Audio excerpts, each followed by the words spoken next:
देखिए, आजकल विधानसभा सत्र चल रहा है और विधानसभा सत्र में माननीय मुख्यमंत्री ठाकुर सुखविंदर सिंह सुक्खू जी ने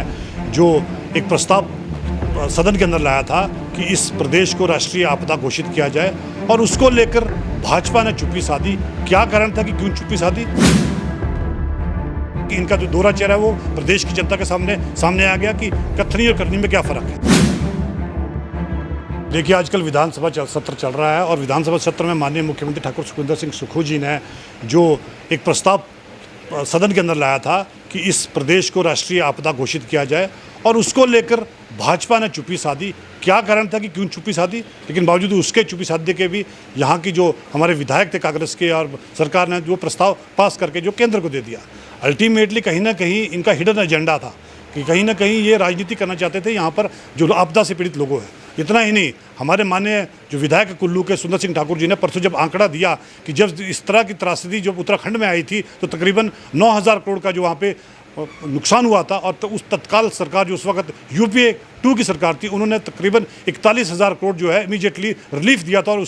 उसके तहत जो वहाँ पर जो है जनजीवन जो है आम तौर पर चला था। उन्होंने ये उदाहरण दिया कि क्या कारण है कि हिमाचल प्रदेश में भाजपा की सरकार जो केंद्र में बैठी है वो क्यों नहीं कर रही है, और यहाँ के जो लोग हैं वो क्यों नहीं इस प्रस्ताव में जो है भाग ले रही है। समझ सकते हैं कि इनका जो दोहरा चेहरा है वो प्रदेश की जनता के सामने आ गया कि कथनी और करनी में क्या फ़र्क है। वहीं दूसरी तरफ माननीय मुख्यमंत्री ठाकुर सुखविंदर सिंह जी ने कहा था कि हम श्वेत पत्र लाएंगे, जिसको लेकर उन्होंने श्वेत पत्र लाया, जिसके लिए एक कमेटी गठित की गई, जिस कमेटी के अध्यक्ष हमारे deputy chief minister Mukesh Agnihotri ji, member हमारे मंत्री हर्षवर्धन चौहान जी, और साथ में हमारे मंत्री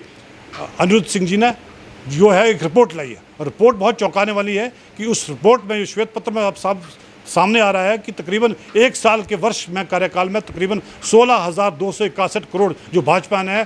आम जनता का या सरकार का व्यय किया है। आप समझ सकते हैं कि इनका एक कार्यक्रम होता था जनमंच, जिस पर तकरीबन इन्होंने 7 करोड़ रुपये खर्च किया। अमृत योजना इनका एक तहत, तो उस पर 7 करोड़ खर्च किया, और एक 75 ईयर्स ऑफ इंडिपेंडेंस जो 75वां स्थापना दिवस था उस पर तकरीबन 28 करोड़ रुपये खर्च किए गए, और प्रगतिशील हिमाचल करके इन्होंने कार्यक्रम चला था, उस पर तकरीबन 20 करोड़ रुपये खर्च किया। तो समझ सकते हैं कि इन्होंने वो सारा जो है इसको पैसा पानी की तरह बहा। और इतना ही नहीं, इस कार्यक्रम करने के लिए तकरीबन एचआरटीसी की जो बसेस लगाई गई थी उसका अभी भी एचआरटीसी की 8.5 करोड़ रुपए जो देनदारी है एचआरटीसी की देनी है पूर्व सरकार ने। तो समझ सकते हैं कि इनकी कथनी और करनी में कितना फ़र्क है। इतना ही नहीं, इन्होंने एक कार्यक्रम, अगर आपको याद होगा कि इन्वेस्टर्स मीट धर्मशाला के अंदर की थी, जिसमें माननीय प्रधानमंत्री भी आए थे, और जिसमें बहुत इन्होंने वाई लूटी थी कि हम 10,000 करोड़ का जो है यहाँ पे इन्वेस्ट हिमाचल प्रदेश के अंदर करेंगे, लेकिन धरातल पर 1 रुपया भी नहीं आया। लेकिन उसकी इन्वेस्टर मीट करने के लिए जो आपके तंबू लगाए गए थे उसमें तकरीबन जो है 26 करोड़ रुपये खर्च किया, और वहाँ पे खान पान पे जो खर्च आया वो तकरीबन 7 करोड़ रुपये खर्च किया। तो समझ सकते हैं कि ये इतना इन्होंने जो हिमाचल प्रदेश को जो कर्ज के तले लाया वो ये कारण है कि इन्होंने आज इतना जो कर्ज हिमाचल प्रदेश पे लाया वो भाजपा की देन है। इतना ही नहीं, इन्होंने 76,000 करोड़ का जो कर्ज लिया है वो एक है, और साथ ही 20,000 करोड़ का देनदारी जो है वो